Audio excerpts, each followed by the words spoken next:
ময়ূরে হ্যাঁ, এখানে 2 বছর বিগত 2 বছর ধরেই এসেছে, কিন্তু ময়ূর আমাদের সব আশেপাশে গ্রামে আমাদের বাড়িতেও থাকে, বাড়িতেও সব সময় দেখতে পাই, আসে খায়, খাবার দিলে খায়। কি খাবার দেন?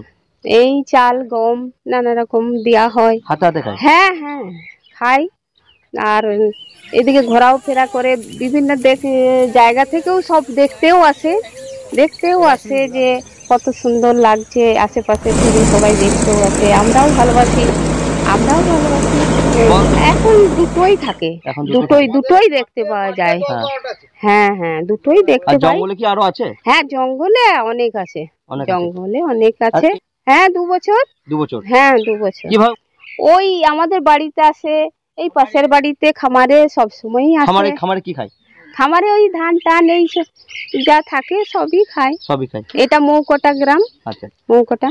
খুবই ভালো লাগছে নিশ্চয়ই ভালো লাগছে, আমাদেরও ভালো লাগছে। আমরাও তো সচরাচর দেখতেও পাই না, এবারে গ্রামের মধ্যে এসেছে, নিশ্চয়ই ভালোই লাগছে, খুবই ভালো লাগছে। সবাই বলে যে ময়ূর দেখতে যাবো, ময়ূর খুব ভালো লাগে, দেখতেও পাওয়া যায় না, আর ঘরের মধ্যেই আসে যখন, নিশ্চয়ই সবাই ভালোবাসে, আসেও, দেখেও যায়। আমাদের এইদিকে ময়ূর আমরা প্রায় 2 বছর ধরে এখানে দেখতে পাচ্ছি। প্রায় 50-55টা দল ময়ূরের, এক একটা দলে 5টা 7টা করে থাকে। তারা এখন ঘরের মধ্যে এসে খাবার দিলে খাচ্ছে, আমাদের সঙ্গেই রয়েছে। এখন ময়ূর যখন তখন আসছে, বন দপ্তর তার সঙ্গে সঙ্গে তো এদের রক্ষা করেই, তার সঙ্গে সঙ্গে গ্রামের লোকও এদেরকে রক্ষা করার চেষ্টা করে, যাতে কিছু না হয়, কেউ বনপাচারকারীরা যাতে না নিয়ে যেতে পারে, কুকুরেও বা তারা না করতে পারে।